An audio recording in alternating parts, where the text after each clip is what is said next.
기증 작업은 이루어져야 된다라고 생각하는데 그것에 대해서 장관님 동의하시나요? 예, 동의합니다. 네. 예, 그래서 바로바로 스크린하는 것도 중요하겠지만 언젠가는 그런 수사 과정이 다 스크린이 되어서 불법 부당한 행위에 대해서는 형사처벌이든 혹은 징계 책임이든 받는다라고 하는 시그널을 주어야 수사기관이 긴장을 하면서 국민의 인권을 좀 더 생각하고 수사를 하게 될 것 같습니다. 그 점을 좀 함께 노력해 주시기를 좀 간곡하게 예, 부탁드리겠습니다. 알겠습니다. 네. 그다음에 지금 주식시장 정상화를 위해서 저희가 여러 가지 상법 개정을 했고 지금 그런 것들이 이제 효과가 나타나기 시작하는데 또 한쪽으로 의견을 들으면 배임죄 구성 요건의 추상성, 모호성 때문에 지금 이제 새로운 신규 투자라든가 대전환이 필요한 때 좀 기업하는 분들 또 이사들이 좀 주저주저 뭐 항상 법률적인 검토를 하고 있다. 근데 법률적으로 검토를 하면 다 자문하는 사람들이 항상 그러지 않습니까? 이거 우려가 있다. 뭐 조심해야 된다. 그러니까 예, 이분 우리 기우종 대행님, 네, 그 오창훈 부장판사 아시죠? 네 알고 있습니다. 그 최근에 보니까 사직 처리했더라고요. 예, 범죄 사직 처리됐습니다. 지금 수사 중인데 어떻게 사직 처리가 가능하죠? 그게 수사 중인 사안이라 하더라도 뭐 징계 사유에 해당하지 않거나 그 기준에 따르면 사직 처리가 가능한 기준 범위 내에 있어서 사직 처리가 되었습니다. 지금 수사 받고 있는 내용이 그 사안이 아니라고 지금 말씀하시죠? 징계 사안임에도 불구하고 징계 사안 중에서도 그 저희가 윤리감사관실에서 정한 기준에 의하면 사직 처리가 가능한 기준에 포함돼서 사직 처리가 된 것으로 알고 그 있습니다. 내부 기준이 있나요? 그 내부 기준이 있는 것으로 알고 있습니다. 아니 처장님은 알고 있는 것으로 알고 있는 게 아니라 예, 그 없다라고 대답을 하셔야지. 있습니다. 예, 있는데 제가 정확히 여기서 낱낱이 말씀드리기 어려워서 그렇게 애들로 말씀드렸는데 있습니다. 그 징계위원회 우리 대행님도 들어가셨어요? 징계위원은 저는 위원이 아닙니다. 징계위원회 위원은 명단이 지금 공개돼 있습니까? 그건 제가 확인하지 못했습니다. 그 징계했을 때 그 논의 내용이 지금 기록이 다 돼 있습니까? 그것도 제가 확인하지 못했습니다. 아마 기록은 돼 있는데 그게 오픈된지 안 되는지는 제가 확인하지 못했습니다. 그럼 누가 그것을 확인하고 누가 최종적으로 판단을 하는 겁니까? 그 징계위원회에서 최종 징계 결과를 징계 결과가 나오게 되면은 그 징계 결과는 일정 직급 이상들은 관보에 게재도 되고 그렇습니다. 자, 공무원이 대낮에 술을 먹고 행패를 부리고 경찰이 출동했다. 여기에 대해서 어떤 징계를 하는 게 맞다라고 보세요? 뭐 징계 양정에 관해서 제가 여기서 단언하기 어렵습니다만 대단히 부적절한 행동이었고 그 행위에 걸맞는 징계는 받는 게 맞다고 생각을 합니다. 근데 우리 대법원에서는 경고 처분에 그쳤습니다. 아시죠? 예, 그 판사들은 보통 낮에 술 먹고 노래방 가고 하는 게 일상인데 걸려서 그냥 경고한 겁니까? 네, 그렇게 생각하고 있지는 않습니다. 그리고 지금 공수처에 수사 진행 중인 것은 합의부 사건을 단독으로 판단을 했고 합의 절차가 없었다는 건데 그것은 거의 직권남용 수준의 직권남용 더하기 뭐 문서 위조까지 허위 공문서 작성까지 가능한 부분 같은데 이런 부분에 대해서도 그냥 징계 사유에 해당하지 않는다라고 판단한 것이 온당하다고 보십니까? 뭐 온당한지 여부를 제가 말씀드리긴 적절치 않습니다만은 징계 사유에 해당한다 하더라도 사직 처리가 가능한 징계 수위 범위 내였다라고 저는 그렇게 보고를 이해하고, 받았습니까? 예, 그렇게 제가 이해하고 있습니다. 그 지금 법원에 그런 징계 지금 기준이 일반 상식과 법관정에는 전혀 맞지 않는 것 같습니다. 그런 부분이 있으면 제가 돌아보겠습니다. 아니 돌아볼 게 아니라 그런 규정을 제시해 주시고요. 예, 저희가 잘못된 거 있으면 같이 또 얘기해 나가면 될 것 같습니다. 예, 그 부분 저희가 따로 보고를 드리겠습니다. 네, 보고해 주시고 예, 우리 그렇게 하겠습니다. 공수처장님, 네.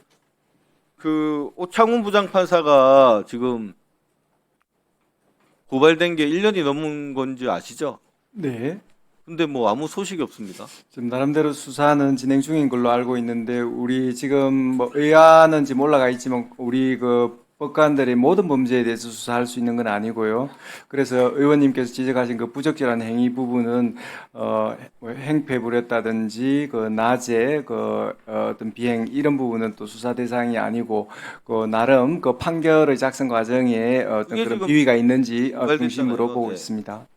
아니 그러니까 말씀만 그렇게 하지 마시고 그 판사들 몇 명만 불러서 조사하면 되는 문제를 혐의가 없으면 그냥 불기소를 해버리시면 되잖아요. 그걸 뭐 1년 넘게 이렇게 무능하게 들고 있는 게 절 이해가 되지 않습니다.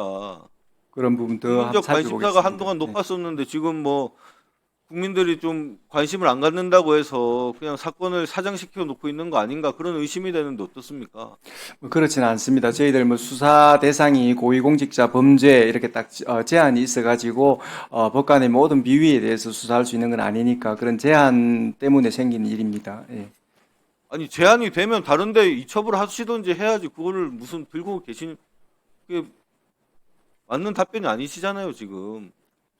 제한되는 부분이 있으면 다른 검찰이나 경찰에 국수본을 이첩하면 되는 문제를 그것을 무슨 답변이라고 말씀하시는지. 아까 말씀하셨듯이 또 우리 공수처 범죄 알겠습니다. 대상도 일부 또 포함되어 사장님 있습니다. 예. 그 대행님 네. 예. 지금 그 오창훈 부장판사 그러면 지금 연금이나 이런 거 다 지금 그것까지는 제가 확인을 못 하겠습니다. 1분 더 주십시오. 연금 여부에까지는. 제가 방금 뭐 인터넷 잠깐 검색했더니 최근에 변호사 개업까지 했습니다. 예? 정관을 강조하면서 이게 과연 맞습니까? 법원에서는 통상적인 공무원 조직 사회에서 그런 비위가 발생했을 때 엄격하게 처리하는데 왜 법원만 유독 판사에 대해서 그렇게 솜방망이 징계도 아닌 경고 처분하고 연금도 다 꼬박꼬박 받게 만들고 지금 개업까지 해가지고 정관이라고 홍보하고 있습니다. 이 국민들이 과연 용납이 되겠습니까? 답변 한번 해보시죠. 네, 뭐 국민 눈높이에 맞지 않는 부분이 있다라는 점은 저도 인정하겠습니다. 네, 사직서 그 수리를 하는 즈음에서 아까 말씀드렸던 그 징계 수위라든가 그런 기준도 됐고 과연 이걸 계속 재판 업무에 종사하게 하는 게 맞는지 그 또한 저희가 함께 고려를 했었습니다.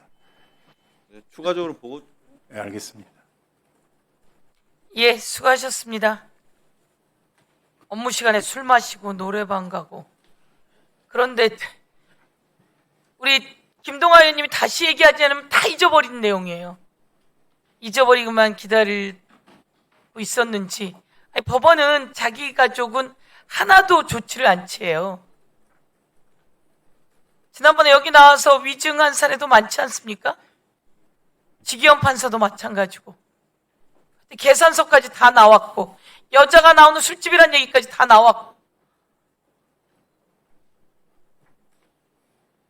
그러고도 아무 조치도 없고 그래서 되겠습니까? 이런 부분을 잘 마무리해 주셔야 또 이곳에서 국민들께 법원이 어떤 역할을 합니다라고 보여주게 되지 않겠습니까? 잘하고 계시는 판사님들도 많이 계신데 그렇지 않은 경우에는 이 법원행정처가 그런 걸 잘 관리해 주셔야 되는 거 아닙니까? 예, 말씀 명심하겠습니다. 조희대 대법원장이 뭐 하는 겁니까? 그렇게 한 번 더 제기합니다. 예, 다음은 김승원 의원님, 예, 토론해 주십시오. 예, 정성원 장관님께 묻겠습니다. 예. 남이 의원님께서 말씀하셨듯이 있을 수 없는 일이 벌어졌고 그 수사 과정에서 또 왜곡되는 사례도 있었는데요. 그 수사와 기소라는 권한이 집중되는 경우에 오용이라든가 남용의 가능성이 있어서 저희가 수사 기소를 분리하는 새로운 사법 체계를 지금 앞두고 있습니다. 또한 수사하는 그런 기관들, 사람들은 항상 오남용의 유혹에 시달리기 때문에 그러지 말라고 저희가 법 왜곡죄를 신설해서 통과시킨 거 아니겠습니까? 그 법 왜곡죄 조항에 보면 사건에 관한 증거를 인멸하거나 은닉하는 경우에도 해당이 됩니다. 이 광주에서 발생한 이 건도 법 왜곡죄 대상이 된다고 저는 보여지는데 지금 그렇게 입건을 해서 진행하고 있는지 답변해 주실 수 있습니까? 예. 그런 지금 법 왜곡죄로 뭐 입건해서 조사한다는 얘기 제가 보고받은 바 없고요. 어쨌든 법 왜곡죄로 입건한다고 해도 이거는 경찰에서 해야 될 일 아니겠습니까? 네. 어쨌든 입건하는 건 검찰의 권한은 아닌 것 같은데 어쨌든 저희들이 확인해 보겠습니다. 예. 어쨌건 이 건은 사건에 관한 증거를 인멸해서 정말 그 억울한 피해자를 두 번이나 그 또 유족에게 큰 상처와 그런 회한을 준 건데요. 그래서 법 왜곡죄를 저희가 이제 신설을 한 거고 지금 고민은 법외국제 공소시효에 있어서 그 담당 수사관이 재직 중에는 공소시효를 정지해야 되는 것이 아닌가 이런 것까지 지금 생각이 나게 만드는 사건이 지금 발생을 한 겁니다. 이것에 대해서도 저희가 법사위에서 혹은 법안일소위에서 깊은 고민을 해야 된다라고 생각이 되고요. 두 번째는 저희가 이제 수사 기소를 분리하되 중수청을 만든 것은 거기에 검찰 그리고 경찰 출신들이 와서 좀 서로 긴장 상태에서 견제도 하고 공정하게 수사를 하라는 취지도 포함되어 있습니다.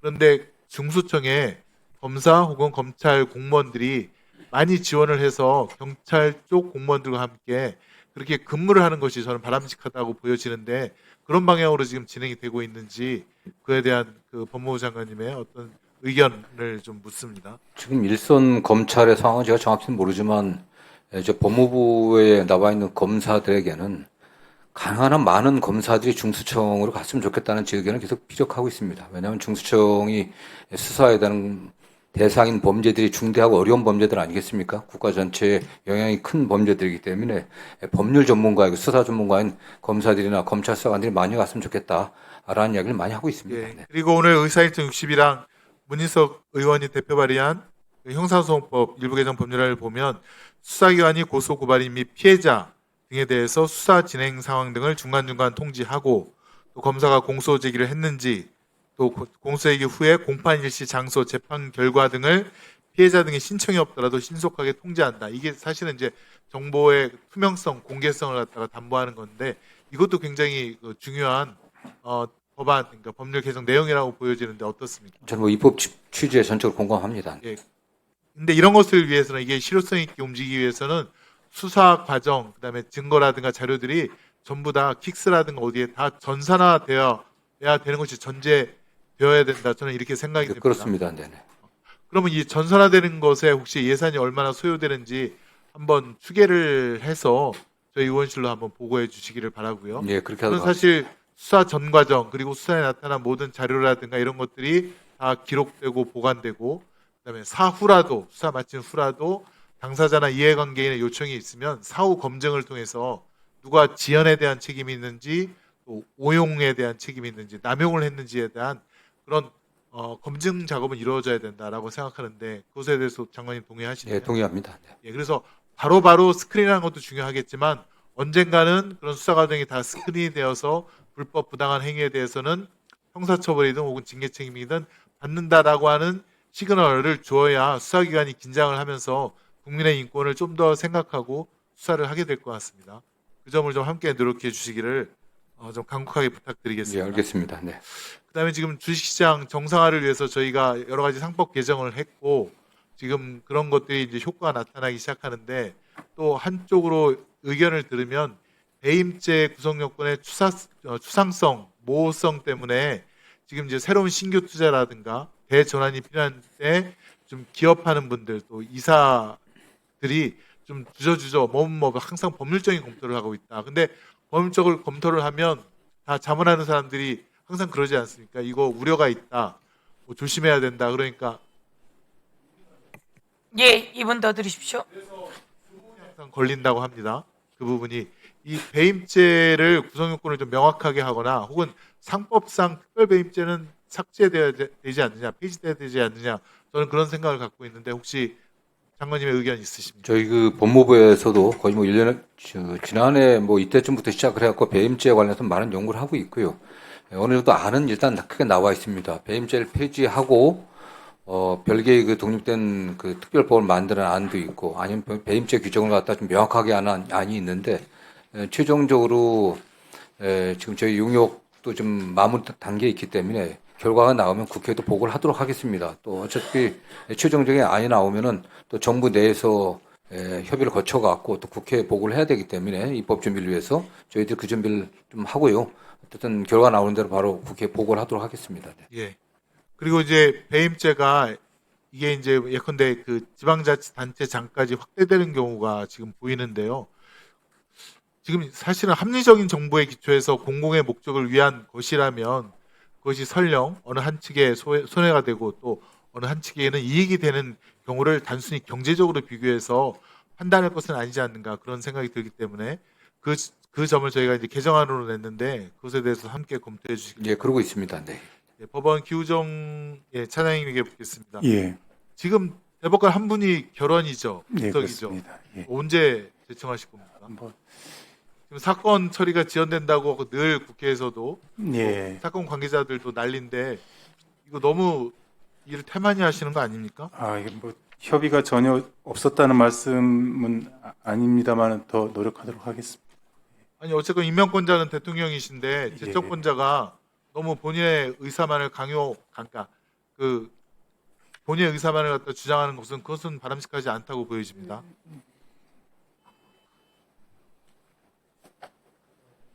네, 1분만 더 주십시오. 왜 답변을 답변을 언제까지 제청하겠다라는 답변을 그렇게 합니까? 계속 협의를 그러니까 벌써 몇 개월째죠? 4개월인가요? 예. 5개월인가요? 뭐, 공석된 지가. 벌써 그렇게 됐습니다. 예, 4개월째 됐는데요. 예, 계속 노력하겠습니다. 그다음에 그럼 이제 다른 건데요. 집단 소송제에 대해서 묻겠습니다. 지금 집단 소송제가 저희 법사위에서 논의가 되고 있는데 제가 네. 우려하는 거는 국가기관이나 지방자치 단체의 경우에도 이런 개인 정보가 유출될 가능성이 충분히 있습니다.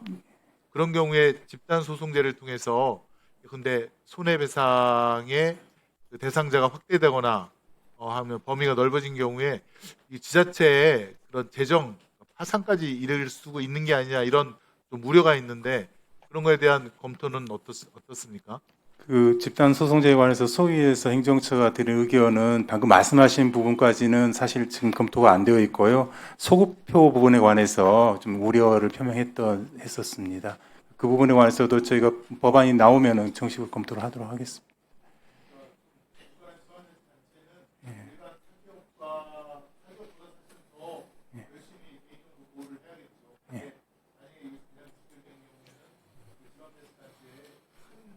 네.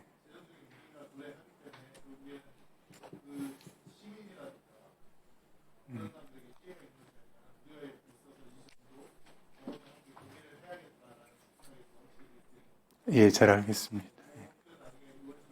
예, 그렇게 하겠습니다. 예, 수고하셨습니다. 혹시 더 토론하실 위원님 계십니까? 박지원 의원님요? 특별히 해드릴 텐데 이성윤 의원님 하시고 나서 하시죠. 네.